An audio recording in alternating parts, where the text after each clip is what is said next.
this is part 4 of Ocarina of Time 3D. And Red, I say we go meet our chick. Let's go meet our chick finally. Let's go make our way to meet Princess Zelda. I thought Sario was our chick. Well, we've already left her behind. We did. We said, hey, bye, baby. We're leaving. We're gonna go get some new lady. We're going from a forest girl to a princess. We're upgrading. Hey, that's a heck of an upgrade right there, I won't man. say no. But yeah, we do meet Princess Zelda in this part. And we get an item. We get the ocarina. No, we already got the ocarina. We got the ocarina. Yeah, we learned a song. There we go. We learned our first song on the ocarina. That's what I was getting at. Once again, we are well prepared for this part. Hey, we got our third skull too. But yeah, we got 3. That was actually our 4th one. We got 3 in the first dungeon. Oh, okay, I got you. Again, prepared. So far, everything in this video has been wrong. We're off to a great except for the start. fact that we are going to meet Princess Zelda in this video. Now, you're going to see right off the bat that we get ourselves thrown out. On purpose. We do it on purpose because it actually activates another character that we're about to talk to. Another lady, Malon. actually. I almost kept on saying Marin while I was getting ready for this game day for Link's Awakening, but no, it's Malon, and you actually have to get caught by a guard or leave town for that to happen. And another part in this game, dude, like within the where we're at right now, like the first time playing this game, I got stuck probably 10 times. Yeah. Like they don't make it obvious. I could just not figure out the mechanics. No. Like I walked around all Hyrule Field. That's not really Hyrule Field.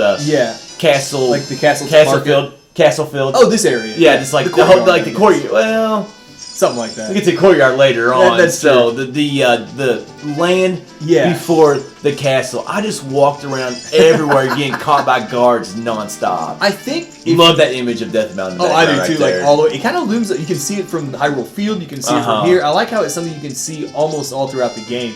Now, I do think there's a clue once we get up to Talon. Malon. I'm gonna mess that up. Yeah, Talon and Malon. Yeah, if you talk to him while he's still sleeping, I think he says something about his daughter being in town.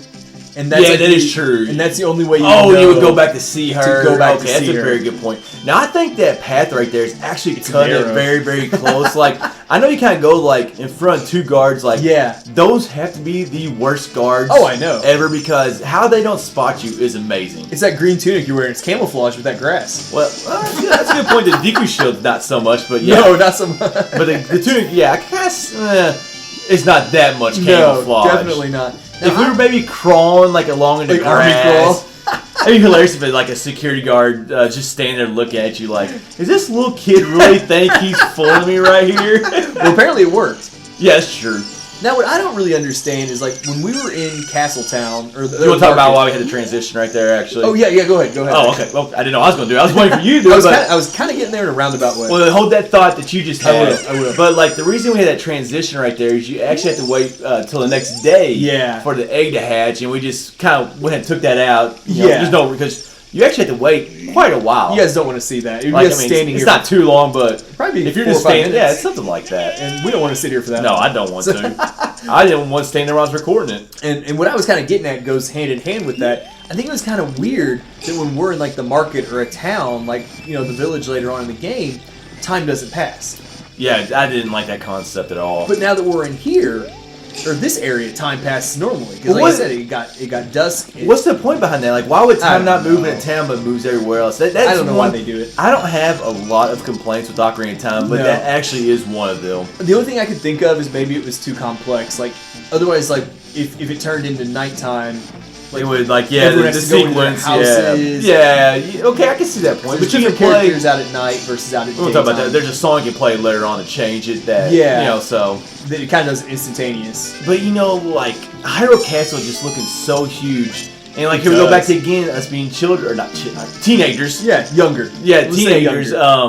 Like seeing that, the best Hyrule Castle we ever saw was actually the only one we ever seen was from Link to the Past because Link's Awakening had some other castle. Yeah, I don't remember what Koholint Castle or something. I don't remember what it's called, but like the little small one, Link to the Past, was the only one we had. Yeah, had so far, and then we got here. I mean, the castle is huge. And I love the way that we enter the courtyard right here. Me too. It's like sneaking into like that drain right there. Yes, that's very cool. And coming into like, I'm not. It has a moat. I don't know why, but I absolutely love moats. I'm not like a diehard fan of stealth areas in Zelda games, but this one, well, wasn't too difficult, which helps. But I didn't mind this one. I thought it was actually.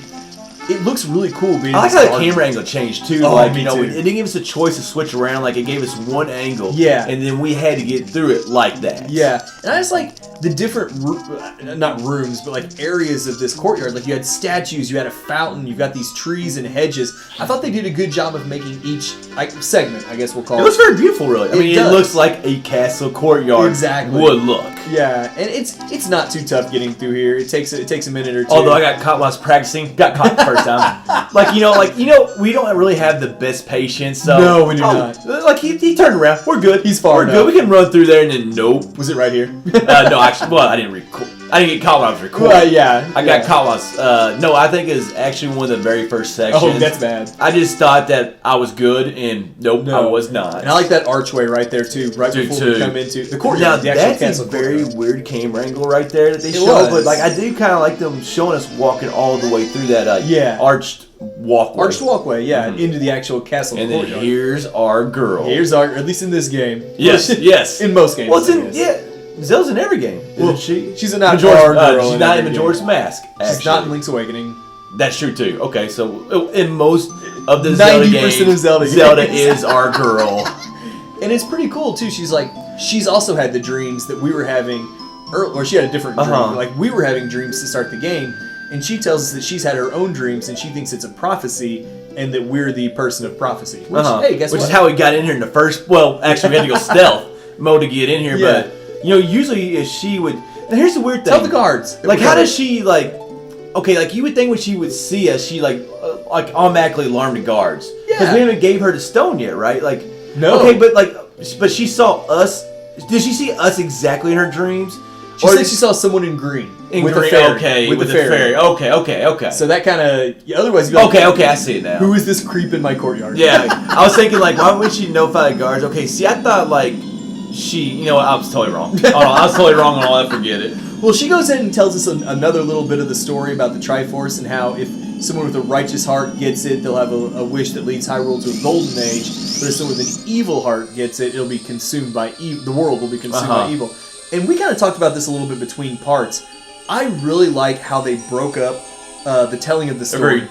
Across, like, it's been, 4 parts now? Oh, yeah, 4 parts. They've been slowly... I don't know what the text says, and you don't know what part we're on. Eventually, if we work together, we can figure this out. But it's like they've spread the story out across, like, instead of throwing it all at you right at the beginning and making those first part just unbearable. We talked about that in part 1, how we like jumping straight into the game. Yeah. And there's a lot of Zelda games where there's just way too many cutscenes. Looking at you, Skyward Sword. At the very beginning. Twilight Princess had quite a bit, too. But, like, this one, like you said, like, it kind of breaks it up. Like, bam, we have one. We go to the first dungeon. Yeah. We get one after the first dungeon. We come here. We walk here, and then we go through the castle courtyard, and then bam, we get another one. It still makes it feel like you're progressing a little bit. Agreed. While they're telling the story. Each cutscene is told in a good spot in the game, and delivers the appropriate story, and I think it's like a lot of the reasons why I love Ocarina of Time so much is because, well, one, it's just a great experience. I thought there were so many elements in the game that were brought together so well. Like the placing of the story, how they told the story in certain areas, and just little things like that. Sometimes I wonder, people, like, we always respect people's opinions, but people that like hate Ocarina of Time, I always wonder if it's those people that dislike stuff because everybody else likes it. I'm guilty of that sometimes. Not with my Zelda stuff though. Yeah. So I liked this. I mean, this whole part almost is this, or the second half of this part's almost been entirely. I love this part. But like, I love when we're looking through that window and like Ganondorf turns and looks at us. Yes. And it kind of gives like that sinister. And we're sitting there staring at him, and Zelda's got her back turned like she's not doing anything. No, she's like, it's all him. we're just standing right. Yeah, I can see her. She's pointing at us. I was stupid. Yeah. Well, it does kind of crack me up though. She's like, he has no idea what we're planning. We have to stop him from getting to the Triforce. I'm like, you're 2 little kids. Yes, that's true. How are you gonna? Mido couldn't stop him from getting to the Deku Tree. Now here's how are we gonna stop him? I've said like a couple of Zelda games where Link and Zelda actually have a relationship. Yeah. Like Skyward Sword and Minish Cap is also like that. This game we don't have that where there's a relationship up front. But for some reason in this game, I like not having that relationship up front because it feels like, we're just going to talk to somebody that's, she's a little bit greater than us because she's a princess, obviously, but In this game, I think it just fit that they didn't have that relationship when the game started. Twilight Princess was kind of the same way. It's like we were going. I would say that the royal family is greater Yeah. than Link, so definitely. Well, Twilight Princess was kind of the same way. Like we had like Midna, who we grew really close with. We had the girl from the village that we grew really close with. Zelda was just a person who was helping us. Yeah. Like we never had that relationship with Zelda in Twilight Princess. So it kind of goes. I think it really similar. depends on the game, to be honest. It does. Like some games, we like it, but it fits that game. Yeah. Now, obviously, it starts like that from the beginning, so Yeah. that's what you're used to and you become accustomed to. So And I know this isn't probably the most manly thing in the world to say. I love Zelda's Lullaby in every it's a great Zelda song. game, and And you can whistle it all the like time. you can always hear that too throughout the other Zelda games every too. game in Really, the series. And we learned our first song, which happened to be Zelda's Lullaby. But now that we have it, this will wrap up Part 4 of Ocarina of Time 3D.